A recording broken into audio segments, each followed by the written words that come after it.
the television kind of did a lot of damage to political parties. It took out some of the function of political parties when television came in the 50s and certainly in the campaign in the 60s. You started seeing a weakening of political parties because of that.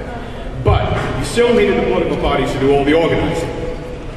Now, digital communication is beginning to be able to provide organizing activities as well as communication and advertising and persuasion activities. And I believe it's likely to weaken parties, particularly if parties don't fully embrace their digital capacities. And because what I'm learning from the people who know what they're doing, who are designing the software, I just say, what does it do? And what can be the effects? But the younger people, by the way, I don't know, you may know, digital experts are recruited these days like athletes. They find them who are 17, 18, 19, 20, 22, and they get hired like you hired athletes, and you kind of figure their life expectancy, their professional life expectancy is maybe 8 or 10 years, and then the next crop is going to come up because of the constant evolution, change of technology. So it's our people in the digital unit are making big money, and they're all essentially children, and it's a strange phenomenon. But I'm trying to learn from those children.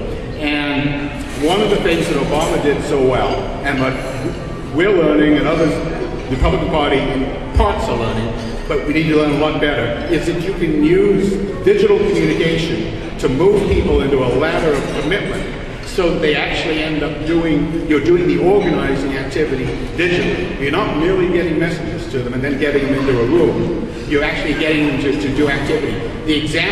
One of the examples was how Obama did the Get Out the Vote campaign. A lot of people in this room have probably been involved in Get Out the Vote campaigns over the years. And we had our Reagan Roundup, and you've got lots of volunteers who are reading off the scripts, and they got the message they deliver, and they've got the lists, and they contact them.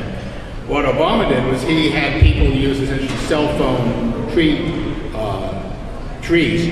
Didn't tell them what to say other than tell your friends to come and vote for whatever reason you want to tell them. And then you have the peer communication, all done digitally.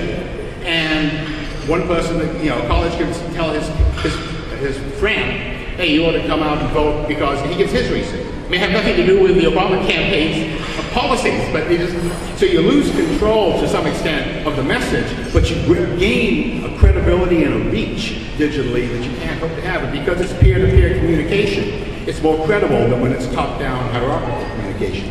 So there's tremendous organizing capabilities digitally, and anyone involved in a state party or a county party ought to be getting as up to, the lovely thing about technology is it moves like the wind. I mean, 3 years ago, nobody knew anything. Now everybody knows what they knew 3 years ago. There are people always on the cutting edge, but all of us can catch up to 90% of it in a hurry and be playing a game that we couldn't have imagined 10 years before. So I just wanted to, I'm not basically going to do a lot of how-tos right now, but I did want to get to that point because I think it is a vital piece of how we organize now. Let me talk a little bit about the 1994 campaign, lessons we can learn and not learn from the contract with America.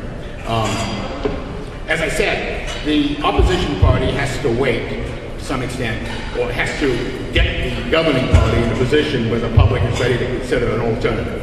And Newt worked extremely hard to have the Democratic Party look that way, and the Democratic Party spent 40 years working pretty hard to look the way it did.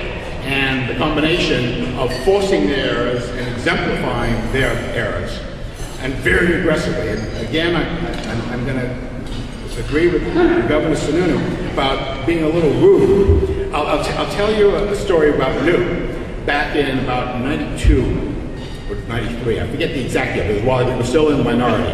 And I'd organized a press conference to announce a tax cut proposal the House Republicans had. It wasn't going to go anywhere, because we were a minority. But we held a press conference, and no story the next day. Nothing. So Newt and I sat down and said, well, what do we do about that? And we held another press conference the next day after that.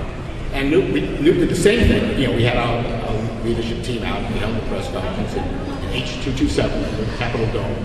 And Newt paused and said, Tom Foley, who was then the speaker, that thug refused to let us get our tax cut proposal on the floor of the House. Now we got national coverage. And the reason we got national coverage was because Newton called the Speaker a thug. Now, that was newsworthy. You know, our tax proposal was not newsworthy, but calling him a thug was. Now, having called him a thug, and the media having reported that, they had to explain why was this guy saying this about this other guy. And in the process, they said, because Newton was complaining that Republicans couldn't get their tax cut to a vote on the floor of the House. Now, Newton paid a price for that kind of aggressive communication. But you have to recognize that if you want to communicate, you've got to be willing to pay a certain price. Now, different people will be willing to pay different prices, but just being a gentleman is not going to get you where you need to be. And the only test of communication is, are you getting the message out? And are you repeating it? And are you repeating it until you can't believe that everybody hasn't heard it many times and they still haven't heard it? I mean, if there's one lesson I've learned in my years in politics, is you cannot repeat too much. Just when I tell people, if there's a story that horribly disparages you at a moral level, and it's the lead story on ABC, CBS, NBC, CNN, PBS, even Fox, about 35 million people out of 300 million people will have heard about it. Well, at least the set will have been on when the terrible thing about it was said. Now, half the people with the sets on aren't listening. Half the people who are listening aren't paying a lot of attention. Some percentage of them don't remember what they heard the next day. So probably a week later, maybe there's 5 or 10 million people out of 300 million that heard the terrible thing about you. If it was the lead story on every television evening news.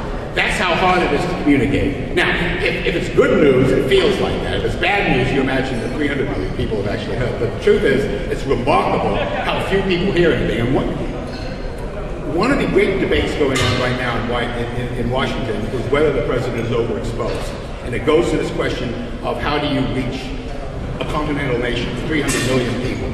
And it's a fascinating question because a lot of us who have had responsibility for presidential communication or party communication at a national level are utterly convinced that Obama is vastly over-presented to the public. We see he's had 6 primetime events, either press conferences, 2 state joint sessions, and the numbers are watching go down. He had 41 million watching his first press conference. It was down to 31 million watching his second joint session. The joint session is the most powerful place, short of a president declaring major war out of the Oval Office. That's the most powerful location for a president to communicate. He lost 10 million viewers in about 5 months because people are getting used to seeing him. I saw him on the cover of Men's Health, if you've been in the supermarket this month. Michelle was on the cover of Women's Health. It was a package deal. And it's interesting because one of the things that in the story which I was reading was Obama was talking about how to be a great success in life. And he says you have to have priorities. You know, he said you're part of an organization that's got to be very disciplined and not do too many things, just pick out 2 or 3 things at a time to do. And I was sort of thinking, I was reading this while he was on the plane to Copenhagen, which was not part of their message package, because a week before he'd been saying that he couldn't go because he was too busy managing health care. Now, nothing happened in health care other than it hadn't yet fully come out of committee in the Senate. But he changed his mind, obviously, for whatever reason, whether it may well have been his Chicago friends who bamboozled him, although presidents don't have a right to claim to be bamboozled. You don't get that. At that pay grade, you're the bamboozler if you have to be, but you shouldn't be bamboozled. And the idea that a man or person can get to the point of being a president and be guided in that way is a little disconcerting. By the way, I think that the Olympic event was potentially more damaging to the president than he and some of his people might think. Because, again, going back to how you communicate, most of the time, most people don't follow politics. They're living their lives. They follow sports. They follow all kinds of other things.